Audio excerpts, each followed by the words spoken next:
So, good evening, everyone. I think there are people who will keep joining, but we can begin our session. And welcome to the masterclass of Method to the Madness by Manali Shah. This masterclass is sponsored by Trainer Tribe. So, if you are interested in posting anything related to this session, please use the hashtag Trainer Tribe. And for the whole session, I would request everyone to please mute yourself, but I would also request you all to please turn on your video. Our speaker would love to see you all of your faces. So please turn on your videos. And you can see this chat option here. If you have any doubt, any question, any clarification, whatever you want to, just type it here. And we would love to answer it. And so there is a special request from our speaker that please turn on your screen into gallery view. So if you are logged in from laptop or PC, check your top right corner here. You can see view. Next, you have to just select gallery view. When gallery view is turned on, you will see a small right corner, a small right icon on the side of gallery view. While screen sharing is on, you can see the option is written as side by side gallery view. Kindly click on that. If you're logged in from mobile, you will have to follow 3 small steps. In the bottom right corner, there is an option called More with 3 dots. Just click on it. Then you will find meeting settings. Click on that again. And then you will see show my video in gallery view. Turn it on to green. And then you will be set for gallery view. And please, I already told in the beginning, I request all of you again to please keep a pen and paper with you for the whole session. There are some fun activities that you would love to do. Kindly keep a pen and paper with you. Keep water with you so that you are hydrated and you don't have to miss any session. And feel free to grab some snacks. You can eat even when your videos are turned on. So don't feel shy or anything. Just grab some snacks and just remember to have fun for the whole session. It's going to be very funful activity with Mana. So moving further, I would like to introduce Quest Alliance organization. So Quest Alliance organization, basically we foster 21st century skills among young people in the whole school and colleges like ITIs, VTIs, etc. We work with all the students, teachers, principals to strengthen the education system. We also have some learner focused programs which are designed to meet key gaps in the school to work continuum from when a child is student till he or she gets a job. So we basically want to build everything that connects a child to get a job. You can see this is the impact that we have created till now. We have reached more than 4 lakh students in school in 9 states. And overall, we work with 12 states and we have worked with more than 400 ITIs. We have more than 40 training partners, and we have impacted more than 130,000 young people. And in our journey, our partners have supported us. These are our funding partners: Accenture, Alternate, HSBC, LinkedIn, and many more. Everyone, we are really grateful for all our funding partners. And now I would like to introduce our speaker of the day, Manali Shah. So Mana enjoys holding spaces for individuals and groups for conversations that matter. Over the last 2 decades, she has worked with various local and international organizations on designing and facilitating learning events, reflective spaces, consultations, visioning, and strategy processes. Given the purpose of the space, she uses a variety of engaging methods that bring in the whole person. And I'm sure you will experience that today. So warm welcome, Manali Shah. Over to you. I will stop sharing my screen and you can just introduce yourself or maybe just start showing your magic. Thank you. Thank you so much, Quest Alliance, Rupa, Lennon, for having me here. It's been very exciting to figure out how to do an engaging session on Zoom that is streamed live on Facebook. So it itself has been a great learning process for me. I'm very excited to see lots of people I know here, and including my niece who's 14 years old. So you have very young learners also joining today. So I'm super excited. Yeah, so maybe before we begin, thanks Rupa, you helped set the stage to the mood of the session so people are comfortable. I like to usually start my sessions with the sound of a bell.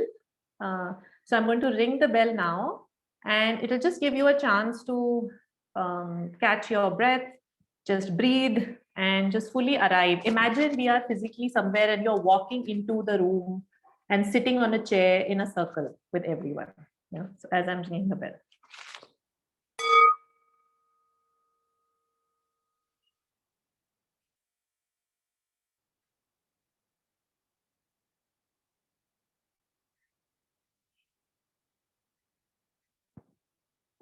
Okay. So today's session is called Method to the Madness. And a little bit on why I chose that topic, because I love facilitating. I love the design process, but it also often drives me crazy.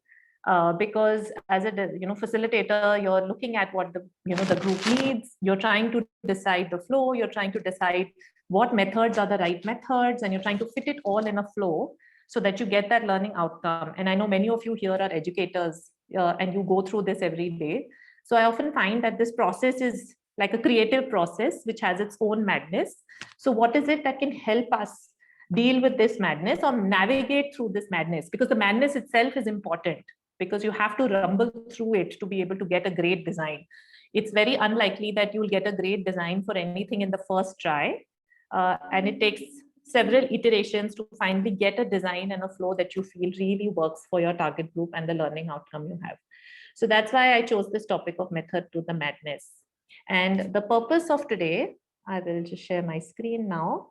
And I hope all of you are able to do the gallery view, so that you can see the screen, and also everybody else is videos. So it just makes it a little more engaging. So what is the purpose today? So the first purpose of today is experience a simple framework that can help create a seamless and a useful learning experience. So I love the two words, seamless as well as useful. So we want to be able to give a good learning experience to the participants or the students or people we work with.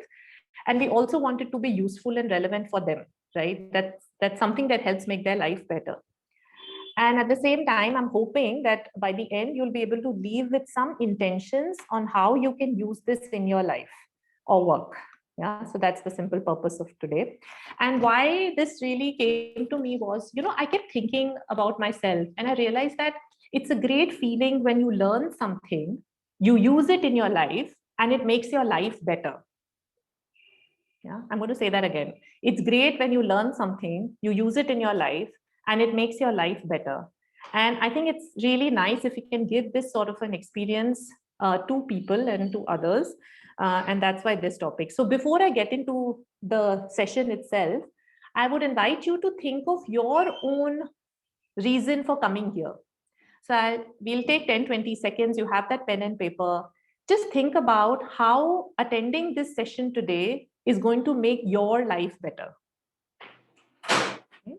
So I'm going to just pause for a few seconds, and please have your pen and paper and write down why attending this session is going to make your life better.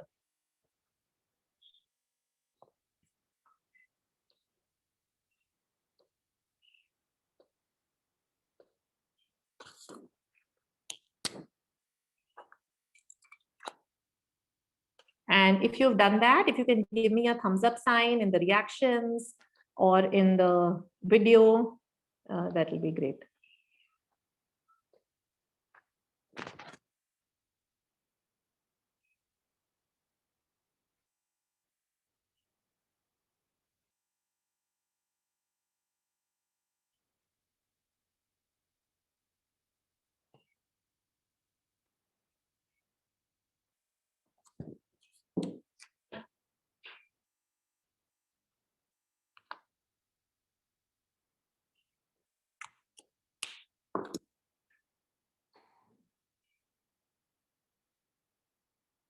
Yeah, I see some people's thumbs up. That's great.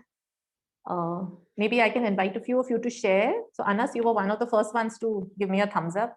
So would you be comfortable sharing? Why will this session make your, or how will this session make your life better? Right. Is it okay if I speak on the microphone? Yes, please. Yeah. So I wrote down to be able to communicate better and be confident about myself when I'm engaging with someone in a classroom or in a faculty session. Okay. Thank you. Yeah. One more person would like to share how they think today's learning is going to help their life better. You can share in the chat as well or speak, whatever you feel comfortable. Sure, I can go next. Yeah. I've been working on blended learning curriculum for about a year now. Okay. And I just want to understand how can we make it more engaging and more reflective for students. And that's something that I've come here with. Great. Thank you. And Sunita has shared with us in chat to learn some new strategy and something useful along the facilitation journey. Thank you so much. And this Asta had also raised her hand actually. Oh, thank you. Yes, Asta, please. Yeah, hi. I think the answer is very similar. It's about learning new techniques of facilitation, not just with, college people, but also people who go to schools, like young kids. Okay. And I want to learn from new people. And if I just talk in a very short span, it's going to make my life better because I needed a break from work. So looking forward to the interaction. Yeah. Great. I hope you can get some energy out of this session today. Yeah. And so this is a little, tip I also learned from a great, group of other facilitators is that when you do a session, there are certain outcomes you are doing the session with, right? But participants also come with their own set of, expectations or wherever they are in their life and work and how they think this learning will help them. So just pausing to help them think about this before you begin is useful. Okay, great. So welcome to our circle today. And Rupa and I are very excited to host you. We are going to do an interesting activity right now. And this activity is this, that I invite you to look around you and bring an object that reminds you of something you learned in your life that you actively use today. So let's do that first part first. So can you look around, something you can find nearby? 10 seconds or 20 seconds. Something you have learned in your life that you use actively today. And once you've got something, you can show me on the screen so all of us can see it, or you can tell me, put it in chat. Nice, okay.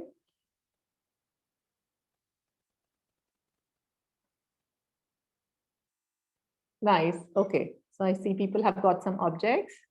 Yeah, others, if you found it, please give me a thumbs up. Let me know if you have it. Nice. And we have people joining and seeing this on Facebook as well. So hello. And if you're watching this and you are inspired to do any of this, please feel free to grab an object and do this reflection also. Okay, so now what we're going to do is I'm going to put you in a breakout room with the help of Rupa and the Quest Alliance team. And you will have 5 minutes in your group of about 3 people. And please share your object and what is it that it reminded you of that you learned? How do you use it in your life today? And a little deeper go into how did you learn that? Whatever it is you say, you thought of, you learned, how did you learn it, right? So you have 5 minutes, you'll have to do like a lightning round between the 3 of you in the group. So take about 1.5 minutes or so per person and make sure all 3 have been able to share and talk either in the chat or verbally, yeah? So Quest Alliance team, Ryan, do we have the breakout rooms ready? Yeah, sure. And if you're in a group and there's nobody else, please ask the host for help. And we'll try to put you in another room.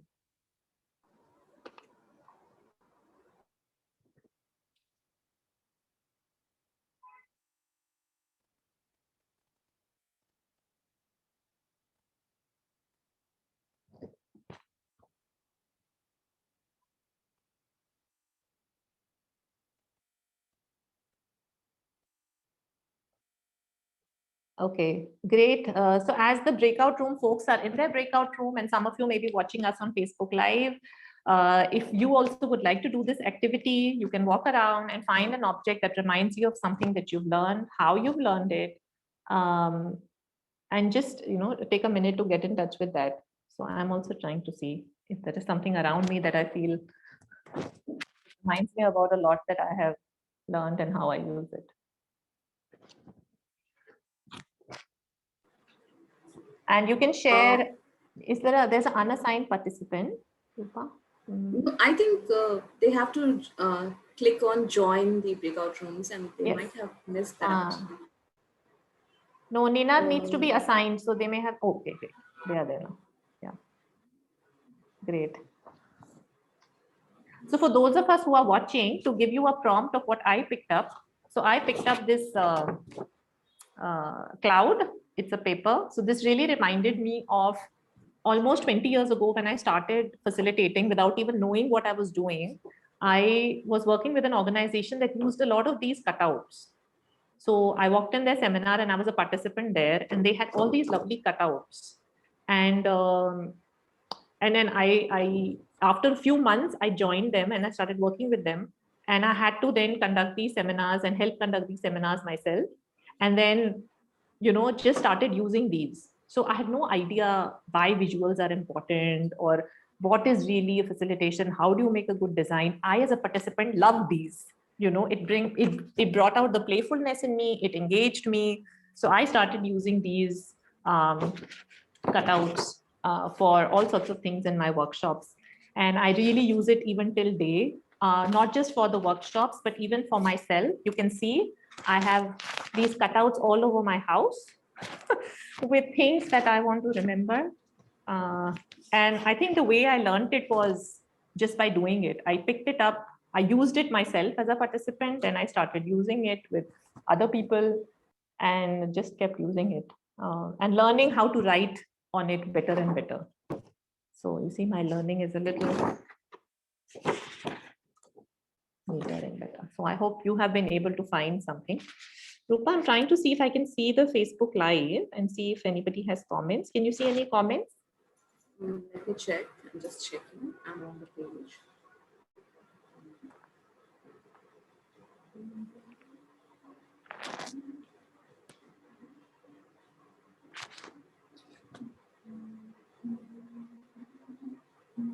And if you can give a timer to the people that how much time is left now, Liam? We have a minute left. Okay, you can just remind them that they have a minute. Yeah. So I cannot see any comment, Mana, but okay. I can see a few likes and shares. If you see any comments, just let me know. I can listen. So Rupa, anything you remember? Something you have learned that came to your mind? Exactly, on my mind came this laptop. I just thought, I learned laptop like almost 15 years ago, and now because of COVID, we are using it so much. All our meetings, all our classes, everything is because of this laptop only. Yeah. So, and actually, I love playing games, video games. So that is another way of using a laptop. Okay, that's also interesting. Yeah. And we enjoy doing something with something, we tend to learn it better. Yeah. I think people have started joining us back to this main room. Nice. So welcome back, everyone. And if you can just share in the chat, what is it that you came up with? So what was your object? What was the learning? How did you learn? So we'd love to see what came up for people.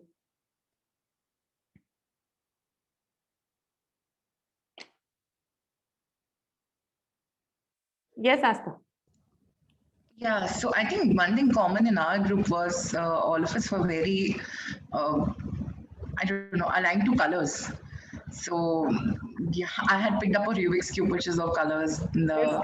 Jayati had picked up talking about pens and how she wants to write more, and there also colors were there. So just one observation I had in the group, but yeah. Okay, thank you. Sanjeev shares that it's an adapter for being able to use other country plugs. So how did you learn how to use an adapter, Sanjeev? We must hear that. Mute. it's not, I mean, I learned I had to use an adapter because I bought a Mac which had a US plug, and I said, now what am I going to do? I bought an expensive piece of machinery. I didn't know what to do with it. So I had to go out and buy this. You had to go and get. Yeah. So So you had to that's figure how- out basically what is the right fit and what would make your machine work. Yeah.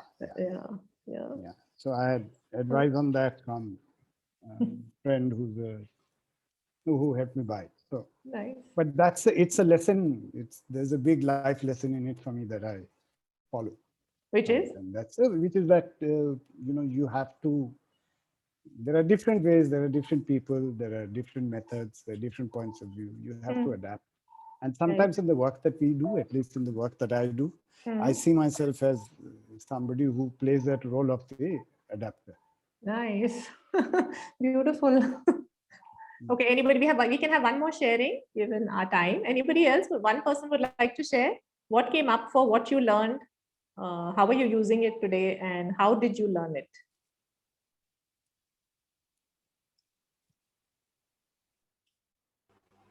Can I go ahead? Please. Oh yes, so I have my planner. Okay. So this was within my job itself at CCS that my mentor once told me that you have excellent ideas, but they just get lost. So in the call I have these ideas, and then they just get lost, and I'll tell you the idea very nicely. Okay, this is what we can do, this is how we can go about. Right. But I don't have a habit of writing them down. So I just keep this with me. If not the planner, mostly on my phone. I made that note so that someone in our group mentioned that one moment of creativity is not lost when you do that. I think it was Simran or someone. She's better than me. Yeah. Nice. Yeah, just that. Nice. So what helped change your habit and what made you actually start using the planner on a daily basis? Right. So the fact that when I sort of, the first entry in my planner was an op-ed I wanted to write. Right. You have this idea of planning things, but you don't do it. When right. I did that eventually, it sort of encouraged me, oh, this thing works out. Right? Awesome. Yeah. Great. Yeah. So very interesting, right? So now I would like you to take a little pause. So we did this one exercise, right? The exercise was you brought an object, you reflected on it with a question, you discussed it in a group, and you came back and heard some other responses to it, right? So there is this process we went through. And of course, we were discussing about what you learned, but I'd like you to put on your educator facilitator hat and now look at the process of what happened, right? These steps that you engaged in, right? And reflect a bit about this process, right? So I have a series of questions I'd like to ask you about this process. And again, it's really great if different people can also bring in their voices. Feel free to respond in the chat or speak up. We really can learn very well together from each other. Yeah. So my first question to you is, what happened? So what did you observe in this whole process? Any observations about this process?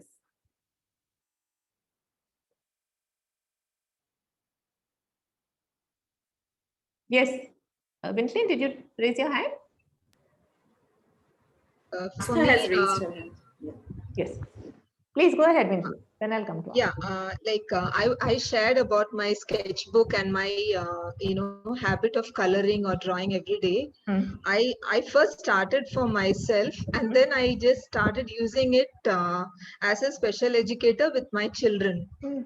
So I learned it myself, but my children are equally very happy to use colors every day. So lovely.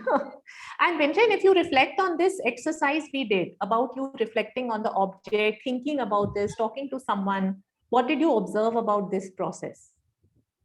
Anything came up with? Like anything that we it requires a lot of discipline and consistency to take it every day. And it keeps us grounded, I think. Apart from the job that we do, any such activity it keeps us grounded and it's therapeutic. For me, it is like that. Nice. Yeah. So it's very interesting. So Vincent, you were referring to the experience of having a diary. So that's what happened. Colors, and colors. Sorry, yes, colors in sketchbook. And then the so what of that, or why is that helpful is what you thought is, this is what you were just sharing right now, right? Yes. Other observations, we have some. Simran says it was simple, happened so quickly without a hiccup. So the experience of it was simple. Right. Mana, okay. can I share? Yes, please. Yeah. Hi. Yeah, I think, yeah, hi. I think one more thing which came up with this process is, how easy it is for us to learn from each other. I think that's what I also felt. And it also gave us some time and space to, interact and know few people. Yes. So, I felt a little easy with at least those 2-3 people. I felt a connection. That's so I think that also, I don't know, that was the intention of the facilitator or not, but yeah, that comes to my head. Nice. Yeah. So there are similar responses in chat about it also. Acted as an icebreaker, now I'm comfortable. It involved an activity, not just video. There was reflection and discussion. So, right. So this is the first part we are reflecting on is what happened. We are trying to connect with how we experience this process, right? What we felt, what we thought. And that's the what that we are discussing. And if I follow now from the so what, Winklin already started talking a little bit already in that flow. So what does this mean? If this is your experience with this activity, what does this mean for how people learn or how we design our learning sessions? What does it mean for that? So this is the so what question, right? So this is what happened. So why is that important for the way we design sessions or learning programs? Can I say? Please. Yeah, so I think from this experience, people who we've just met, we can connect to them. And this way it becomes easy for the facilitator as well as the people in the meeting, because they already know something or the other about the person in the meeting. So that way sharing and connecting becomes very easy, and it is easier for the facilitator also, because now the group that they are teaching, they are working with, they're already connected. So they're already disciplined, and there is a flow of work between each of them. Yeah, that's awesome. By the way, Mirambika is my 14-year-old niece. She doesn't sound 14 at all, right? Hi, Mirambika. That's great. Thank you. Yeah. So there's some more responses. Sunita, would you like to share? You mentioned safe space in the classroom. I'd love to hear from you if you're comfortable sharing. Yeah. So I was in the same room that Mirambika was, and I was sharing my experience of playing flute, and I played flute for her. And then, yeah, and then we were able to connect to each other. And as you said that she doesn't sound like a 14-year-old. I was thinking she was a working professional. Okay, coming to the question. I think it creates a lot of safe space in the classroom, and students open up and ask questions, and they are able to express themselves. And I think this is what is needed in the classroom, and not just in the classroom, but even in the workplace, to make learning fun, and then everything should become experiential. Nice. Yeah. So I'm going to now move to the next question of reflection.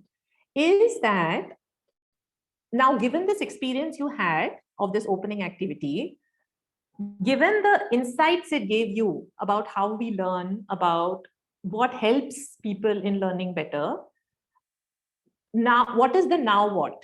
So what is from this one or two things you can use in your work or life, right? So again, you can take a few seconds to think about it. So now what from this can you actually practically use in your work or life? So it could be something specific, it could be just the idea, but the more specific it is, the better. So imagine, visualize yourself now using some of this actually in your sessions or your planning. So you can take a few seconds to think about it.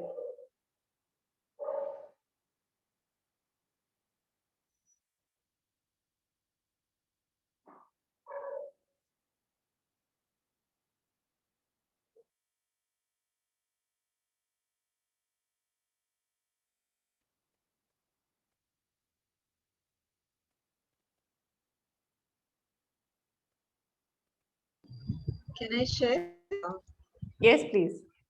Like if I understand my child better, I'll be able to, my lesson plans and the way I engage or intend to teach would be much clearer. because I know the child, Mm-hmm. the strengths of the child, or that helps my lesson plans. Correct, correct. Yeah. And is there anything from this activity that you can apply immediately in your work? Maybe I can start off like this, Okay. just not immediately start with the subject, Right. but engage in a conversation which is very informal, like, trying to understand her day or what she did, and then maybe introduce what I have to teach her. Okay. Thank you. Thank you. Yes. Anybody else? One more sharing. What is a practical takeaway for you? How can you practically use this? Sure, Manali. So one takeaway that I have here is whenever we think about a program in terms of a designer and not just as a facilitator or a student, we always want to add value in terms of every little bit that we are doing, be it a 5-minute icebreaker or just wrapping up the session. But something that comes off as a strong takeaway is that if we are able to provide that space, no matter what the question is, no matter how simple it is, it will leave a certain amount of impact that is going to be a good enough takeaway for the student or for the beneficiary. So that's something that really clicked with me right now. Nice. Swapna said something about collaboration. Swapna, would you like to share with us a little more? What, in practical terms, how would you use that to make that happen?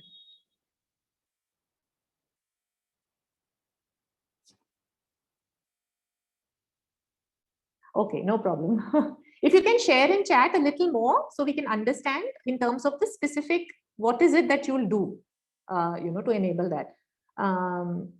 Okay, no problem. Jayati says she'll take a pause before just moving directly into the activity.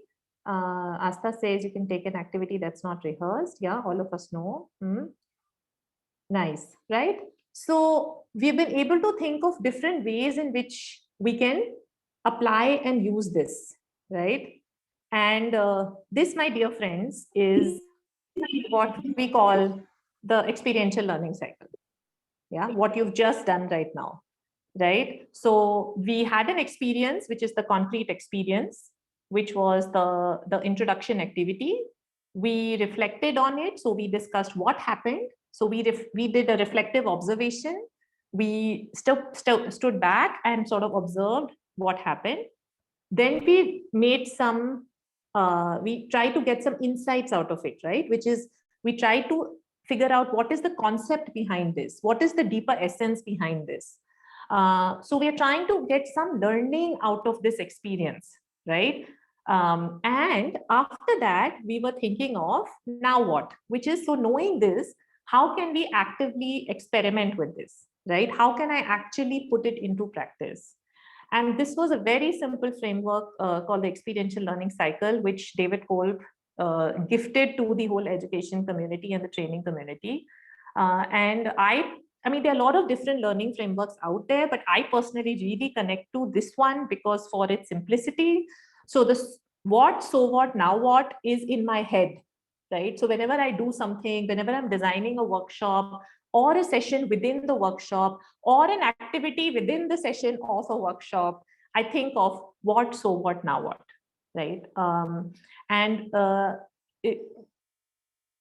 wanted to pause here actually to ask, because there are quite a few of us who may be already familiar with this. So we are going to actually have a poll now. So I'm going to stop my screen share. I'll invite the Liam. Liam, if you can run the poll.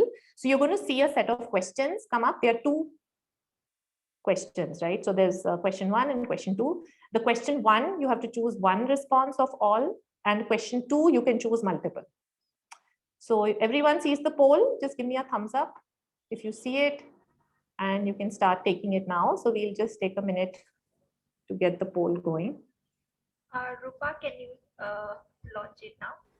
I have launched it. Yeah, it's launched. You can see it. Yes.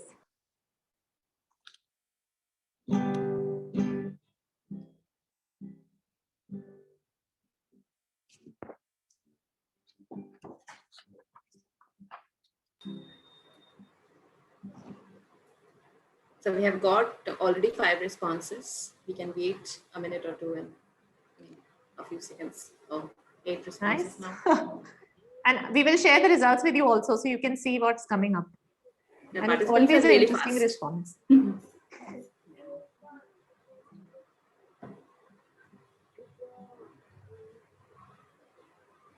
13 out of 18, excellent. We'll just wait a few more seconds. 14 out of 18, great.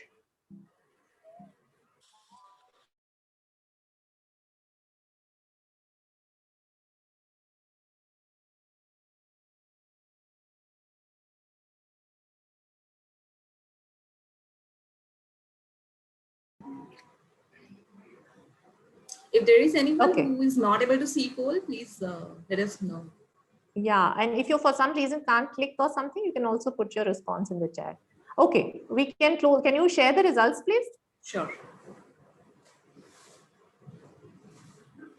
Okay. So everyone can see? Yeah, can you see the results? So the first question was, what is our current experience and knowledge of the experiential learning cycle? Very interesting. 7 out of the whole group use it actively in the work, which is awesome. So I'll go to the second question in a bit, but I'd love to hear from people who use it actively. Can you share with us examples of how you use it actively in your work? Anas, please. Oh, so I manage a program called an e-colloquium. Essentially a Socratic discussion where you have more engagement between participants. Okay. So we do a breakout room activity within the group. We give them a topic, sort of, a policy-based topic based on the reading that we are focusing on, and allow them to have a discussion, and then to get back and the group presents it. So one person from the group presents it. But what we've realized is that it's so engaging that in that conversation, they find so many lighter moments, they find new ways of learning. And when they talk about it, it's also interesting that they don't realize how time goes by when they're doing that. Right. So for the sessions, if you're doing just a general discussion with everyone in the group, you realize that it's dragging the discussion almost. But when you do that into groups, it makes the experience much more vivid for them. So we realize now that we have much more engagement than when we were doing it alone in a conventional setup. Okay. And if I can ask you, how do you see that process mapped to the experiential learning cycle? So would you see the stages of what, so what, now what in part of that process? Well, we've never categorized it that way, but now when I think about it, I can sort of say that, there is this now, what, so what, and now what thing. Okay. So what can be the activity? So what can be the discussion? Now what can be the outcome, maybe in a way. Right. So that's an interesting thought, right? Now, if you map your process to this, so how can those three elements be a little more balanced? So at the end of it, the now what literally would be, now whatever I have learned from this and experienced from this, how can I use it practically in my work or my life? So maybe a possible thing could be that everyone at the end of it can write a takeaway in terms of, so what will I now start doing differently in the way I engage in a discussion, right? In the way I lead a discussion. So they also learn something about the process along with the content piece that you're teaching them, right? So that's a nice closure. Yeah. Nikhil, you are here and I'm very tempted to ask you. Nikhil is a trainer with Play for Peace. So it's awesome. And they, I think, very actively use this in their work. So I'd love to hear one or two examples, Nikhil, from you as well. Sure. I was actually going to anyway, start talking about it. Yeah. The video from my side is a little patchy, but I hope you all can all hear me and see me. Yes, it sounds good. So I work as a Play for Peace trainer, which is about creating safe and inclusive spaces through the medium of cooperative play and experiential education tools and principles. So as a trainer, I've seen myself using this many a times because the whole idea initially is to give the participants an experience of cooperative play. Like in the beginning of the training, a lot of times we don't even look. So basically, we look at them as participants who are all playing with us, and so there's an entire session of cooperative play. So the what part of it comes there. Now, once they've experienced it for themselves, it's after that then we go ahead and we have a reflection on it. So the so what follows after that. Right. And then the rest of the training is about somewhat of, so it actually, I've seen that in the experiential education cycle, it's a cycle first of all, so it can Right. start at any point and it can Correct. end at any point, and secondly it can also go back and forth Right. in, you know, in real life. That's So right. that keeps happening. The what, so what, now what, they keep going back and forth throughout the training. Correct. So yeah, so that's one way in which I use it, and Yeah. then there are other ways in which, you know, we have a freelance training sessions in which we also use that. Yeah. Thank you so much. And I think, Nikhil, it's really nice what you bring it up, that yeah, it looks like a linear cycle, but we all enter it in different spaces. And the reason for that is because we all learn differently. We all work differently. We all have different preferences. And this brings me to my second poll question. So we have a lot of people here who become good cooks in the lockdown period. Huh?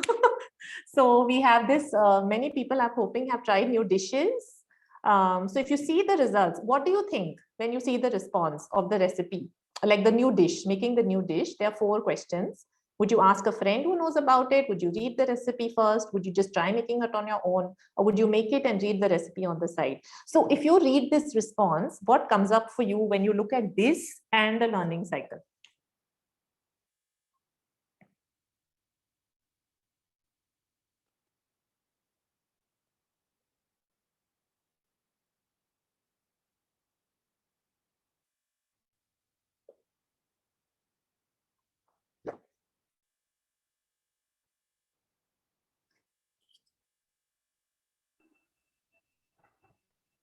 Yeah, so it's really interesting that, sorry, was that a question for us to reflect on? And no, go ahead, please share. Should I wait then?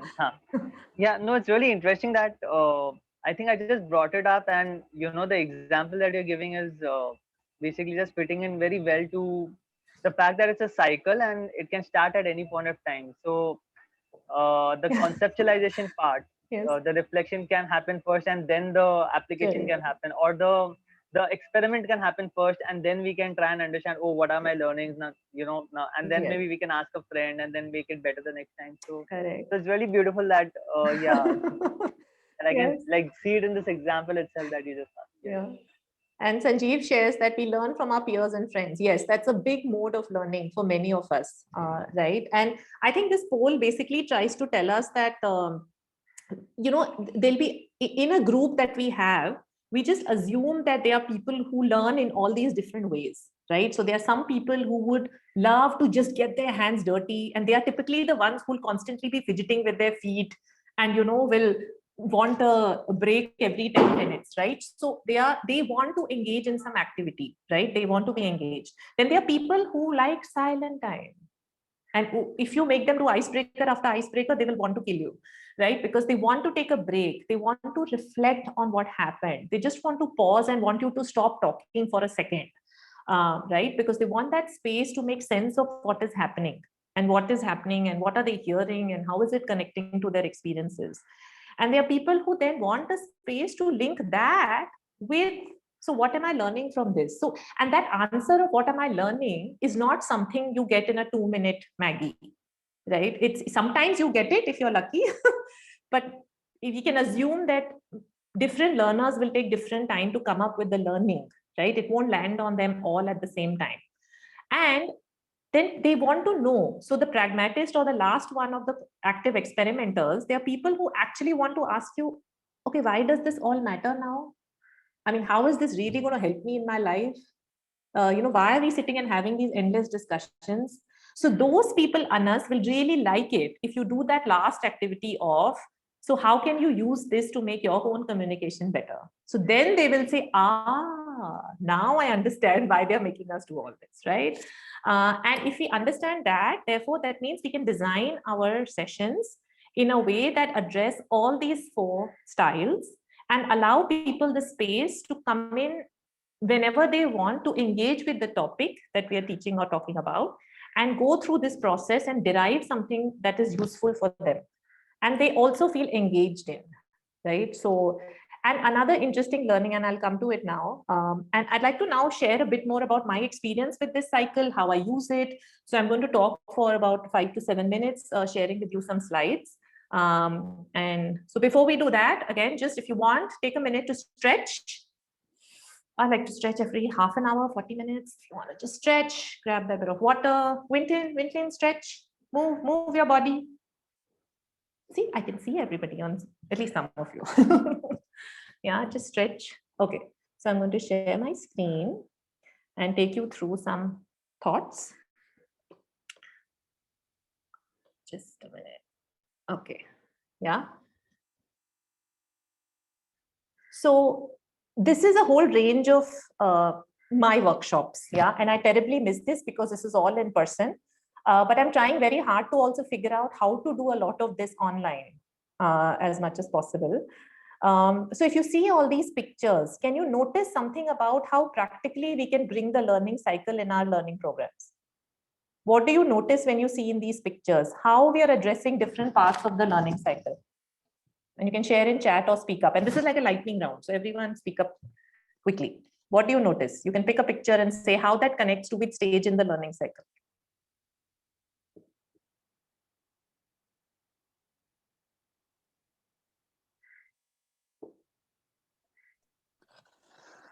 So the first one to the left is more like the doing the what thing, like they're just engaged in doing something. So correct. that's the first. Yeah. Yeah. Other?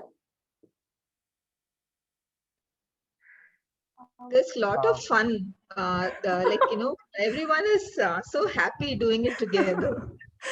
Yes. Anas, what do you think? I think the one where they're working on something, I think building something is more like the experiment. Right. Okay. Let's do it and then realize what, what happened. Yeah. So what do you think the pictures are related to? There's a one on the top right with just pictures. So which part would that be? The pictures would be with the group discussion thing, more be like reflections, I guess. Yeah. So the pictures is what I use initially also as a warm-up sometimes, or any props you can use. And that I use for the reflective observation. So basically just pausing them and giving them a space to think about the topic. And I use different objects or pictures or hands. I've used body parts also for this. So I say stuff like, what does this object or picture or your hand or your feet or a color tell you about this topic, right? So I start off like that. So what happens there is that you're already making people think about what they know, and they bring their own wisdom and experience of that topic. So they become invested in it because they're thinking about their own life now. So that's what, you can use prompts like pictures. You see some drawings on the top. So this is also an individual exercise of reflective observation where I ask people to draw stuff that comes up for them. This is also easily you can do offline, online. The post-its and the tree is something I use when I ask people that, oh, if your community or school or organization is a tree, where do you see yourself today and in future? So again, they do a reflective observation. They think about where they are and then they write it and come. On the top left and the bottom left, you see there's a lot of conversations in small groups, right? So people do this individual reflection, they think about it, they work in together, and then they go back in small groups and have conversations. Right. So there's a lot of pair work or group of threes or group of fours. So you keep shifting the energy of the group. So people are not always sitting in like a large group or not always in small groups. So there's a constant shift of energy. And that helps a lot with people who have this learning style of talking to each other, right? And exploring together. And the last, I love this exercise, the one you see with the topics and the threads. So this is a 12-day program that I co-facilitate. And at the end of the 12 days, we put all the topics on the floor and we ask people to put ropes across how they connect the various topics. And it's a beautiful exercise because it puts the accountability on the learner to think about what am I learning and how is it all connected to each other and to my life and what I want to do. Right. So, and we are very surprised. And at the end of it, you'll probably find there'll be everything that has at least one rope. So that's a good feedback for us that we were able to at least bring a coherent program to the participants. And the last one you see here is a start, stop, continue, that usually always there is some element in the program or a session that, okay, from whatever we have learned, what are you going to start doing, stop doing, continue doing? And that again reinforces people's learning and it helps them to close the last loop, of the now what. that they are ready with that now what, and they go back into their environment. Because the time you have with them in the session, if you can try your best to have all elements of the what, so what, now what, then in the session itself, the people have the ideas for how to use it, right? They don't have to go out of the session and then think.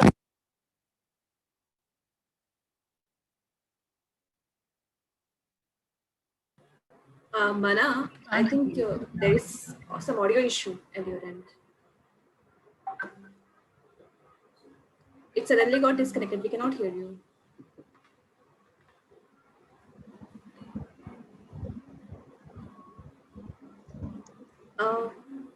Tiny, can you just disconnect and connect again your the speaker?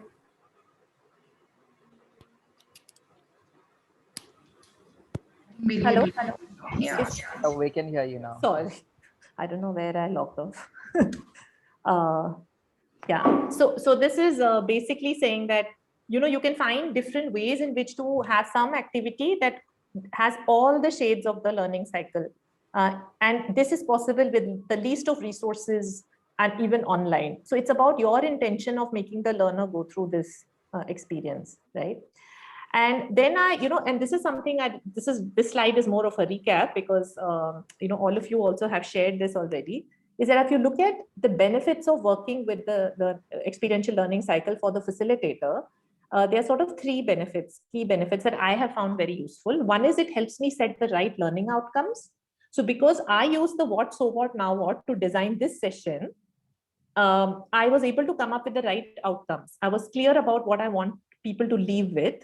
I was able to choose the right activities in the right order, and I was able to include opportunities to practice an action plan in the session. So that was my learning. This is how this benefits me. And if you look at how it makes participants feel, and this is what many of you have shared, that it helps make them make sense of what they are doing. It helps them practice learning in a safe space. One of you already brought that up. It builds a muscle for all learning styles. And this is really, really critical because sometimes when we look at what I'm comfortable with, I try not to do other things. I tend not to do other things, right? So I think it's good that if we can give learners a nudge to try working in different learning styles. So someone who's not a reflective observer, who's always wanting to engage in an activity, it's actually good for them to stop and reflect. It's good for them. For someone who's always reflecting and not wanting to engage, it's good for them to engage actively also and take a role. So it really helps that, you're helping every participant move along the learning curve if you include all the various learning processes. And it helps participants to set their intentions about how they will use this learning. How will this better their life? And then actually go out and use it. And at the end of it, as one of you said, it's a lot of fun, right? And if you design sessions like this, it's fun for the facilitator, it's fun for the participants, and it just makes the whole experience more joyful, right? And you can think now, for instance, that how can you use this actively in your work? Some of you shared some thoughts earlier about our introduction activity. I have some suggestions here. You can think about it, that how can you give the experience? The first one, right? Concrete experience. So this one, how do you make the concrete experience happen in your workshops or sessions? So make time for people to do things, right? They have to do something. So they have to do something individually or together, right? And especially things that involve the head, heart, and hands, right? So how did I use the hand part today in the activity? Was there any way I used the hand part? We were supposed to grab an object. Exactly. Thank you, Meda. Yeah. So it was a very simple thing. I couldn't do many things in this 1 hour, but it was just making you get up and grab an object, right? That's one little way of getting that done. You can use games, you can use and do something that involves all the senses, right? Hearing, smell, taste, sight, touch. All of that also helps people get a full experience. And use the body as much. Movement and body always is very useful for the doing part. And it should be something that's different and unique, that they are not used to doing. So the element of surprise keeps people engaged, and say, oh, this is interesting. I haven't done that before. So, and then you can really have their attention. So that's how you can create opportunities for experiences. Then the what part, you can give learners time for reflection and give people silent time. You don't have to be talking the entire time, right? So take pauses, you just give a 30-second or a 1-minute pause, give people the chance to take notes. Some people think a lot better while writing, and some people immediately start speaking and that's how they think. But you need to give time to those who prefer to write before they speak. And this is good for the people who start speaking because they can actually think about what they want to say and actually say something that's more meaningful. So give silent time, maybe in between activities, give people a minute to take notes on their pen and paper and then speak up, right? You can have people share in pairs and small groups, and you can also debrief in the large group the way we had done. The so what can you do, right? So you can give people the space to connect their observations and experiences with the topic and themselves. So again, this is in a good question. So the questions you ask with the topic and the learning, right? So what does this mean? What are you learning about this topic? What are you learning about yourself? What are you learning about X, Y, Z, right? And that way people can make a note of their learnings. And as I said, the learnings don't pop up on their own. They take a while, and they should take a while because that's really learning, because you're thinking about what you've actually learned. The same thing, share in pairs and small groups, help people connect the dots. So a great exercise is to put all the subtopics or things on a board and ask people to draw lines across or put ropes across, anything that helps them to see what are the connections between what they are learning and themselves, right? And the last now what part is ask them to see how they themselves see themselves using this concept in their lives and work, right? So note down your intentions, your action steps, your start, stop, continue. And the important part here, it really helps in my experience, is you make them write it and you make them talk to someone about it, or share it in a group. So it just reinforces the fact and makes it more alive for them that, oh, this is what I've learned and this is how I want to use it in my life. So this was just a quick overview. And before I move on, I just wanted to pause for a few minutes and take some questions, because largely this is what I wanted to do with you. And the last now 5 minutes is to think about your now what for this session. So what do you want to take away from this for your work and life? But we can spend a few minutes clarifying some questions or experiences and then go to the now what for the session. So I'm open for any thoughts, observations, reflections, anything that struck you. Anything you're wondering, eh? Yes, Anas. So I had a question, most of the times and this is also related to when we're having these virtual interactions, it becomes slightly difficult. We have to use all the methods of group activity, right? So, for example, I would like to start off making them draw something or something like that, and that's where it becomes, how do we go about those things, right? How do we sort of make similar things, a similar experience, if not the best of it, in terms of physical? Right. Okay, so this is a question: has anybody used drawing in an online context here, and would you like to share your experience? Things like exercises like drawings, anybody has used them here online? Yes, I think I have used it with students. So basically we follow Waldorf curriculum, and it's very, very important to have an expression, whatever we learn. So what I usually do, I do not make them constrained with only drawing, but rather we have a discussion and then I ask them, how will you express? So sometimes they express in terms of poetries, sometimes they express in terms of just drawing.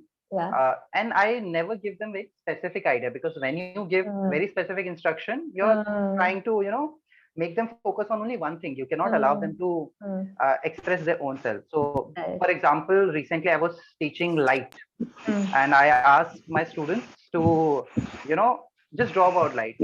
Before I start any topic, I just tell them, express this term into your own way. Right. So some students got a poetry on light, some just draw sun, some was drawing darkness and a bulb, diyas, and there is no end to it. Right. I think one of the things which I learned out of it, never give them a very specific instruction when you want their creativity to blossom. So Yeah. I usually do that way. I think, I don't know if that helps or not, but yeah, that's what I do. Yeah. Lovely. Akash, by the way, my son goes to a Waldorf school, so high five. Which school? Aram in Delhi. Oh.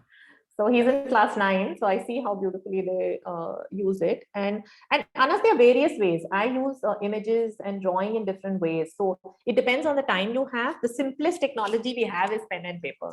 Simplest, right? So just prime people to bring a pen and paper with them before. You can even ask them to bring colors, post-its. So in a session recently we did post-its and it was so nice and colorful.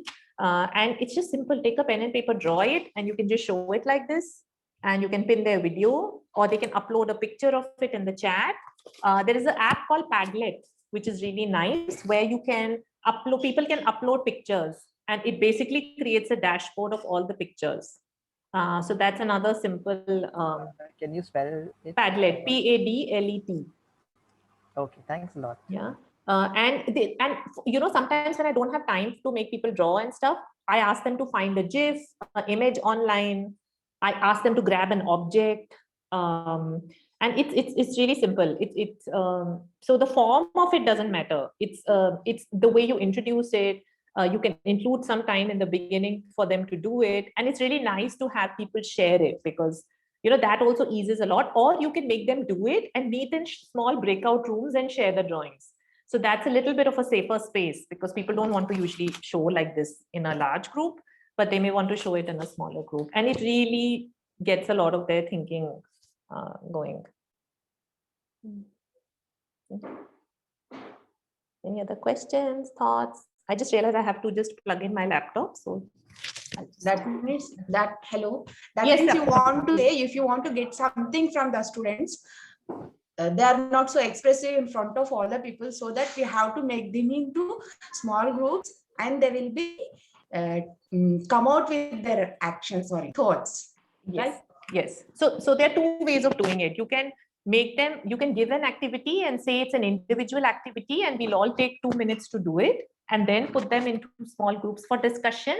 Or if you feel they will be even shy to do that, you can give them a group activity. And kids love these group activities. So you can say, we're all going to go in teams, and you can choose the names of your teams, a color or a fruit or whatever. And you have 5 minutes to come up with this together. And you have to use these 3 resources. So you make it a little fun with some constraints, or and so therefore the group activity gets people going. So even there are people who are not ready mentally to engage, then the group will sort of, the ones who are more active will get the others who are not, and it will balance. That means communicating with their friends, and they'll come out with good ideas, right? Yeah. And you can use this twice. So you can do it in the beginning to prime people about the topic, get them interested, right? And then you can do your session. And at the end, you can again put them back in a little group and say, okay, so now whatever we have learned in the session, get together in the group and make a drawing out of it. Okay. You see, so you're again using the group's energy to do the now what part. That what have you learned, and what are you going to what have you found useful that you can go back and use in your house today? And I think we don't do this enough with school kids. I love Waldorf myself, because Waldorf is very purposeful in its education. They don't do anything which is not useful in life, right? So everything has a purpose. So even for children, they instinctively want to know, why am I doing this, right? So if you tell them to repeat something 100 times, they don't understand why it is necessary to do it. But if you give them, you link it with something that's useful for them and their life, then it really makes it very relevant suddenly, right? And then none of us knew how to use these things, right? But because it has such a huge relevance in our life, we all have learned how to use it. And there was no tutorial. We didn't sit in classes. We didn't sit in trainings, but we learned it because it's something we had to use every day. All of us have learned how to cook who didn't know to cook in the lockdown, because we had to do it. So yeah. Okay, it's interesting. I didn't try this technique. Sure. Surely I'm going to try. Yeah. I'll just Thank put my you. charger on. Sorry. Right here. Yes.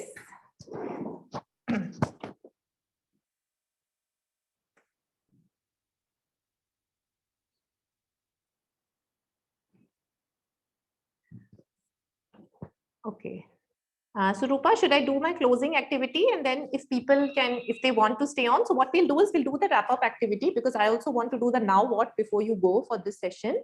And if any of you want to stay on for a conversation, I'm happy to be here for another 15-20 minutes if you'd like to chat. So I'm just going to share my screen again and do our last activity, which is going to be yeah, and before I come to it, you know, some of you may be wondering that I want to introduce these things, but I don't know the methods. So I have been blessed to come across a variety of groups that offer very engaging methods for all these different stages in the life, the learning cycle. So the Quest Alliance folks are going to put these links in the YouTube channel when they upload the video. So you'll be able to access these links there. And I really urge you to go and look at these. So if you're looking, for instance, but you have to know what you're looking for. So if you want an activity for doing, you want to look for an activity for observation or reflection or drawing insights. You want to look for an activity for action planning, right? So if you know what you're looking for, then it's easy for you to find, right? And this is the method to the madness, right? So that's why I call the topic method to the madness, because the learning cycle helps me give a method to this madness of design. And because I know the stages, what I want to do, I know the kind of activity I would like to do. So I'd like to do a very nice one, new activity I learned just in the last few days. So this is I'm using this learning I've had from somewhere else, is I'd like you to take this pen and paper and just take a few minutes to reflect on the learning from this session and write down your here, which is what is one big learning for me from today? One or two things that I'm walking away as my learning. So what is your here? What is your there? Meaning, where will you use it? So whatever you have learned, where will you use it? And everywhere is, why do you feel this is important? Right? So I would like you to think of these three things. What is your big learning from today? Where will you use it? And why do you feel this is important? Right? So I will give you 1 minute, 1 or 2 minutes to think about this.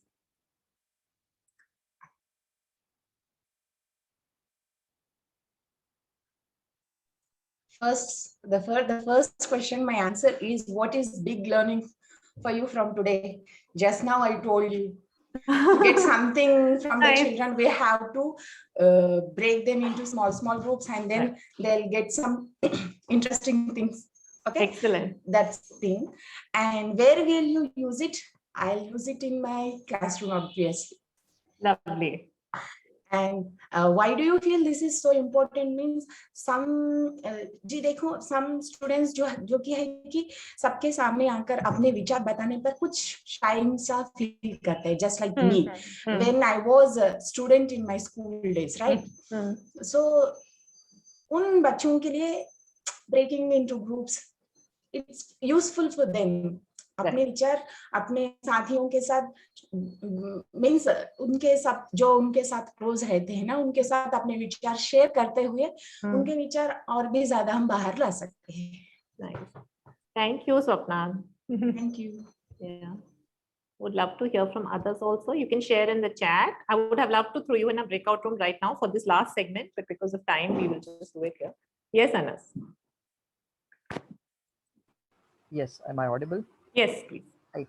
So the here would be using group energy. I think that was nice. Absolutely. It was just wonderful the way it was put. Yeah. I am sort of working on a session for one of our courses, which is called the e-policy. I'm designing a module for myself and how to deliver it. So I'm going to use there. And the everywhere is, I think it helps integrate participants' individual thought to the idea of the discussion. So you feel more integrated to what is being said when you're actively being a part of it. So I think that's my takeaway. Thanks a lot. Thank you. Thank you. That's brilliant. We can have sharing from one more person and then we can wrap up. One more person. It's really nice. It's helpful for others to listen to what you have come up with. It will give them ideas also about Yeah. how to get it. Yes, Can I Nick, share? please. For me, one of the biggest learnings was like the name of this topic itself, so method to the madness. Yes.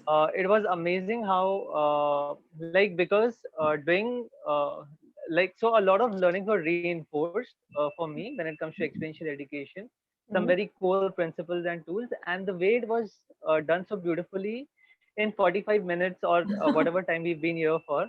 So I think method to the madness, one,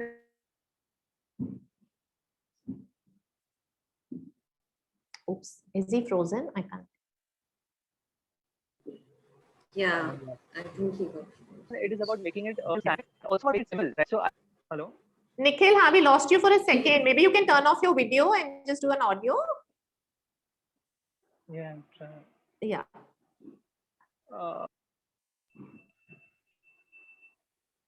Hello, can you hear me? Yes, Nikhil. Yes. Okay, great. So I was just saying that. So when it comes to method to the madness, for me, it's about bringing in a little bit of science to the whole process, which otherwise looks very chaotic and artistic, and also making it simpler. Yes. And how it was so beautifully done in the last 45 minutes. So the what, so what, and now what. Just these three words, and thinking of them all the while, especially in the design stage, even in the delivery, but particularly in the design stage. I think that is something that has got reinforced, and I would like to sort of continue using it in this fashion also in the coming sessions that I do. Great. Yes. Thank you. Okay, thank you so much. Is there somebody who's really very keen to share? I'll share. For me, I like the fun part because going beyond the textbook, because that's what children love.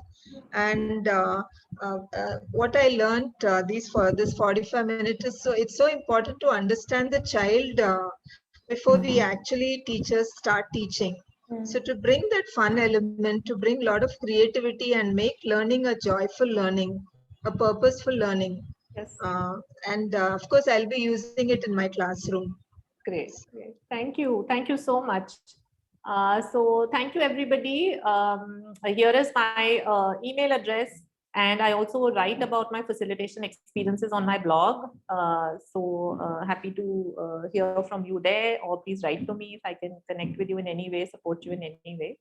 And thank you. I'll ring my bell so we can close. And then I think Rupa is going to initiate a feedback poll with you so we can know how this session was for you. So again, a bell to help you transfer out of this experience.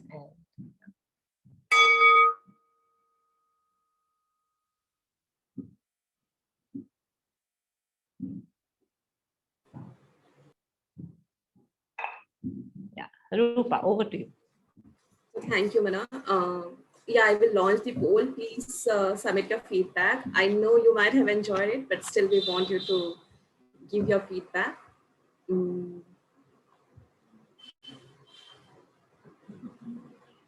I have launched the poll. I hope you are able to see. Can you? No, I think it's not launched. Not yet, Rupa. Yeah. Now it's come. Yeah. Okay. Meanwhile, while people are filling up their feedback form, I would really like to thank Mana. It was really energetic session, very enlightening. Although I was a host, but I really think I loved your session, and I was not distracted even for a second. And even when I was looking here and there, your voice was, it's so powerful, it just impacts my brain and heart. I was very attentive, and frankly, I am not very attentive in online session, but truly it was. And I got to reflect on my own learnings of my, when I was working as a educator in school, in college, what I was doing right, what I was not doing right, what I could have done better. It was all a reflection that poured all over me. So it was a beautiful session. And for all the participants, I would like to thank all of you for staying. You guys have been staying 19 minutes over the time. You know, so Mana, you can just see people really love your session.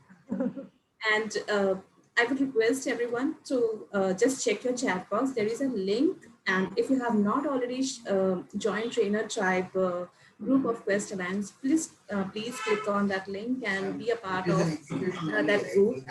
And there you might come across many such sessions in future where you can learn a lot about facilitation or being a great educator and many more.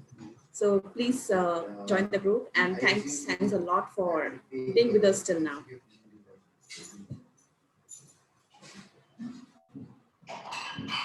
Yeah, I'm around for a few more minutes. If anybody wants to stay on for a chat, happy to. Else, I hope you enjoy the rest of your day and take a little pause before you get into anything else.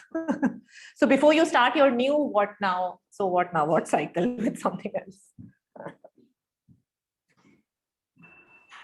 Thanks a lot, Mana. Yes. Bye. Akash, Yeah, would love Mana. to It know was, which actually a beautiful session. session. Oh, sorry. Go.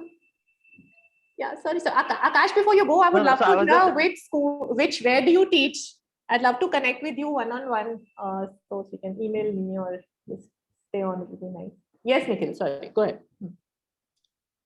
No. I was just signing off. You can continue a conversation with Akash and we can have a chat later. So thanks a lot. Yeah. Okay. Thank you. All Bye. right. Yeah. Bye. Take care.